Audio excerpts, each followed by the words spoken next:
आपण पाहता दैनिक Vidarbha Satyajit live news. आमचे मुख्य संपादक उद्धव फंगाड यांनी दिलेल्या माहितीनुसार सार्वजनिक गणपती मंडळ आरेगाव येथे गणरायाच्या आरतीसाठी मेहकर मतदारसंघाच्या इच्छुक उमेदवार डॉक्टर ऋतुजाताई चव्हाण यांना आरतीचा मान देण्यात आला।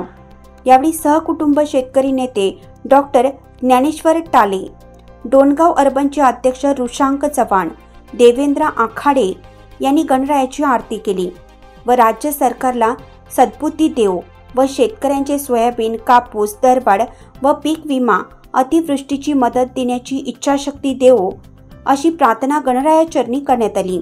यावेळी मंडळाचे अध्यक्ष आकाश वायाळ, उपाध्यक्ष शिवाजी कुकडे व सर्व सदस्य गावकरी उपस्थित होते।